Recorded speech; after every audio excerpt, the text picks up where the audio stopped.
When it comes to small business, you have to maximize your time. Figuring out what to spend your time on, which are hopefully the profitable activities, is one of the keys to success.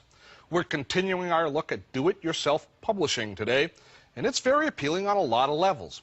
You can save money creating your own materials, and you should be able to save time as well. Now, do-it-yourself publishing can happen in a small one- or two-person office where you have to be jack of all trades, or in larger offices where you might have a publishing specialist. But the hallmark is the ability to shorten the assembly line. Having less steps in the process is going to save you money. Now, if I'm the one who knows the message, who understands the concepts that we're trying to communicate, then the fewest steps from my brain onto the paper, that's our goal.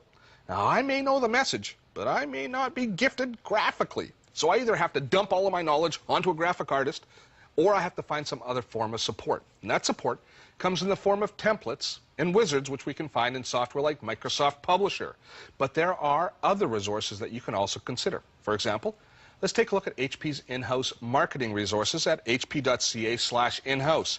This is a site dedicated to do-it-yourself publishing from a marketing perspective.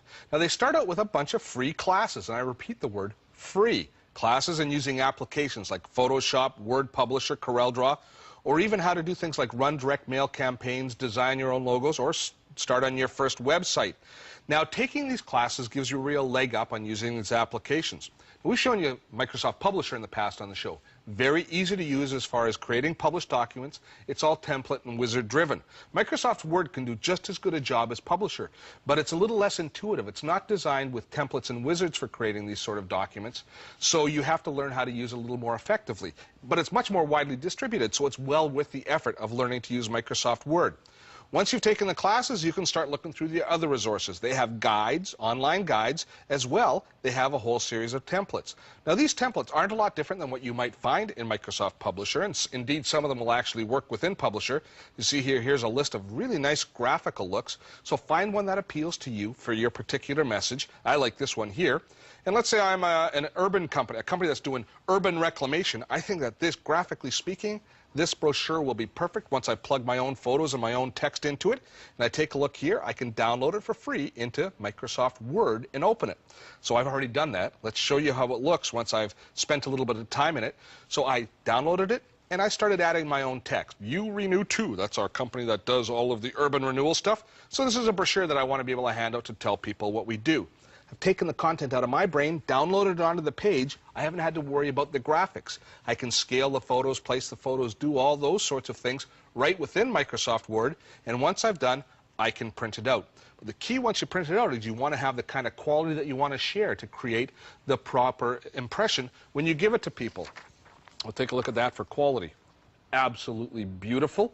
Now, these new laser printers, like the 2600 here from HP, do such a good job that you can also even print off photos. Take a look at that photo right there.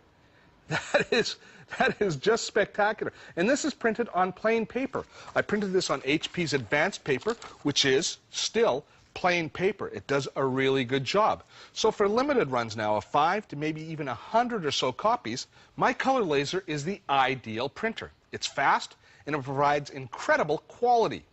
There's two keys to do-it-yourself publishing. First is cost, and the second, convenience.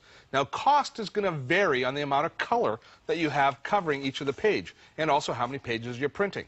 But my research shows that this little brochure is going to cost me about 16 cents a page. Now, compare that with color lasers at quick print shops, which typically cost about $1 a page, and you start to see how economical do-it-yourself publishing is. Actually, let me show you one other tool so that you can price it out yourself. HP has this really neat print cost calculator tool. This is a really complicated URL, so we'll just put it on our website. Go to dottotech.com and you'll find a link to it. But if we take a look down here, you choose what percentage of your page is covered with toner or ink. And in this particular case, it's about 20%. And then how many copies you want to print. You submit that, and it comes back with how much it'll cost you to publish each page based on HP's different hardware models. So here I have the Color LaserJet 2600, about 16 cents a page. Now, a really cool thing is if we just go over into this next column 2 over, where it says acquisition break-even cost versus print shops, this is how many times I would have to do this sort of a job before this printer would have paid for itself. In other words, I would have saved enough money to purchase this hardware. Now, I mentioned how convenient do-it-yourself publishing is. I made all of the editorial decisions myself, which reduces the length of time it takes to produce these materials. Now, of course, you need to have a trusted proofreader, and you should always proof your documents in hard copy. You catch a lot more errors proofing in paper than you do on the screen. But now, if I need to make a change for an individual client or change a price or a part number, it takes me seconds. This is the power of doing it yourself. You can modify the content whenever you need it. And there is one last benefit to consider.